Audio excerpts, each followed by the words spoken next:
Hello, class. We are in week 4 of Principles of Public Relations. We are covering strategic planning in PR. That's important because you will use this process as you begin your signature public relations plan, which will be assigned next week in week 5. This video and this process will also help you in this week's worksheet quiz and exam 1.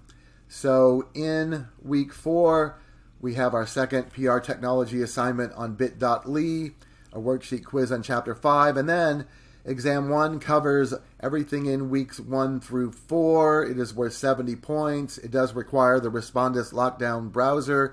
It is timed. You will have 40 minutes to complete 35 multiple choice questions, most of which you will have already seen in the previous worksheets. But let's take a look at chapter 5 and week 4. We skipped chapter 4 because it is on research, and we'll be covering a couple of those things in this video content here. One of those things in chapter 4 that is referenced in chapter 5 is situation analysis.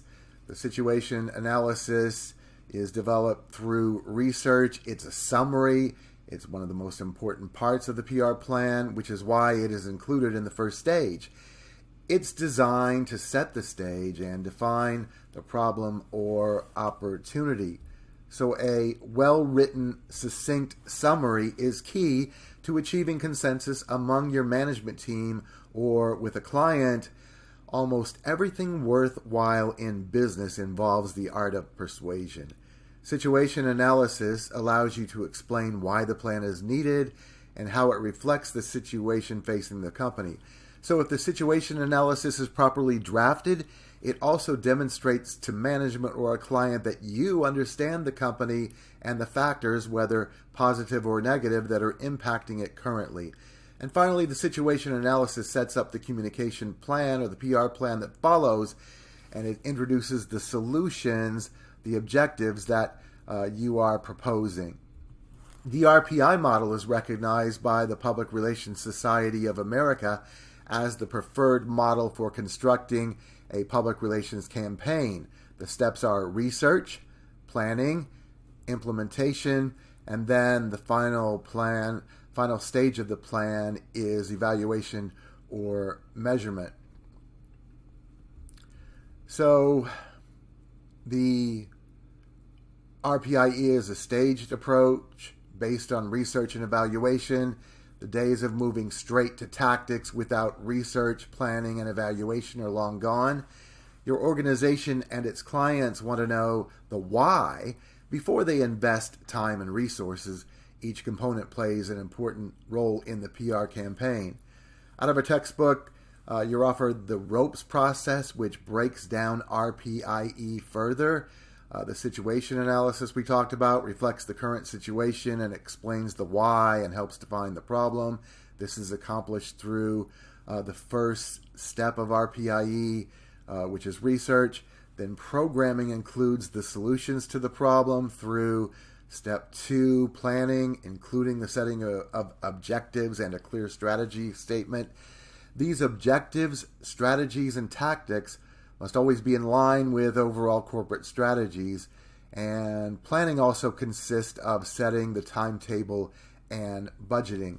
So let's take a look again at the RPIE model. Step 1 is research. You can use primary or secondary. We want to decide what is it that our clients and our target audiences want. What problem or problems need to be solved? Then when we know that, let's just get a PR plan or campaign. Let's strategize. Let's implement those tactics and communicate the plan, and then evaluate it to see if our objectives have been met. Speaking of objectives, which is part of planning, too many objectives can be nebulous, confusing, and tedious.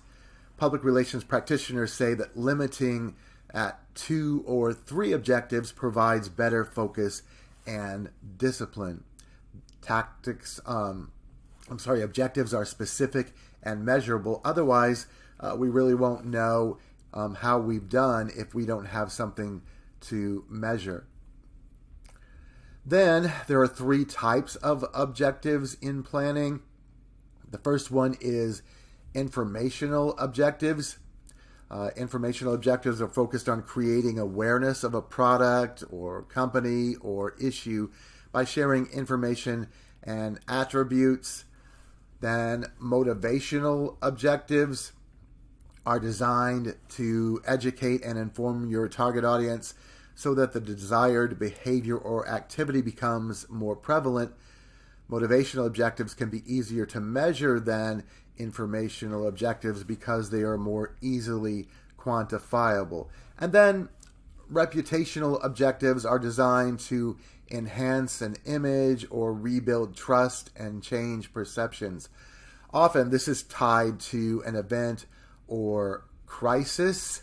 And you remember in 2020, Carnival Cruise Lines had ships that were sidelined after COVID outbreaks within those ships.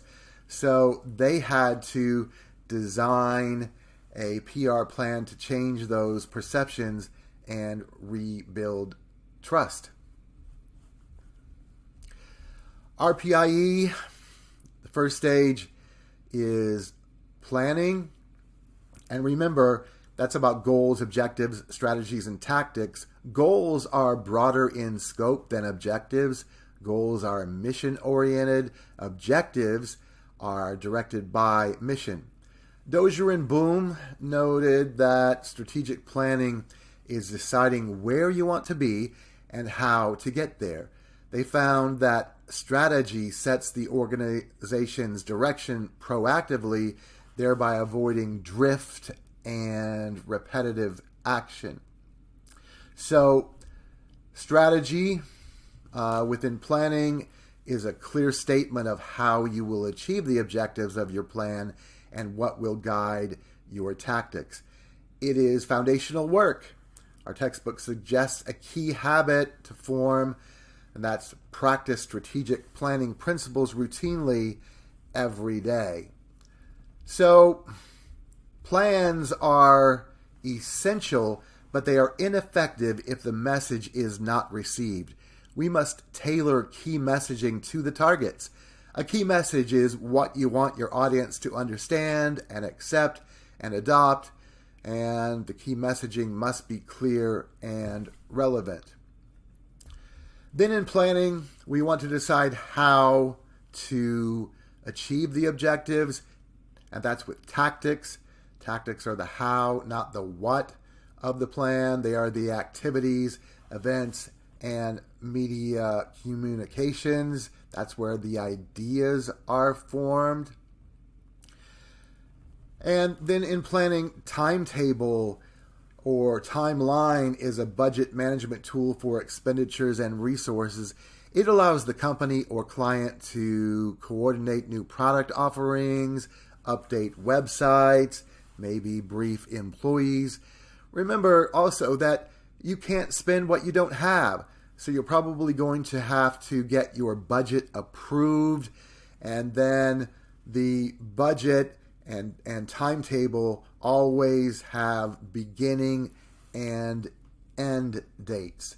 So the budget creates discipline with those beginning and end dates. Once we have researched and we have planned and then implemented the plan, well, then it is time to talk about implementation. It's about communication. We need to know our audience and then identify the audience to reach. Many times we'll be targeting audience segmentation. We might need to target our key messaging to certain segments such as women as a gender, maybe a profession such as media professionals, or we might target it to certain ethnic groups. But tailoring the process appropriately is meaningful, because when we just toss out messages into the air, they might be good messages, but we might encounter what we call waste circulation because our messaging is just out there floating around and it's not being received by people that are interested in the message. So evaluation is the final step of RPIE that should be built in to the plan. And if our objectives are measurable, we should be able to evaluate whether or not we have met the objectives. So depending on the objective, maybe we can conduct surveys to measure increased awareness or changed perception. Maybe we could count attendance or tie it to revenue. We can use primary or secondary research throughout each stage, especially in evaluation of meeting our goals and objectives. So remember that research is the foundation, objectives are critical, and then program development follows. We need to identify the target audience and tailor our key messaging to target segments. And then we strategize. We state how to achieve those objectives, and then we plan the tactics, and then we implement those tactics, which are specific actions within strategy. And we finally have to set a timeline for campaign overall and individual elements. And we need to know what is our approved budget. Finally, you must know that PR campaigns have to demonstrate to clients a positive ROI or return on investment. If we're doing all this work and we're not delivering, all we have done is aggravate our client by causing them to spend money that didn't give them proper return. So how do we do it? We adhere to strict dedication to strategic planning and deliver meaningful results. Well, that's chapter 5. Don't forget to take your worksheet before you take exam 1. And I will see you next time.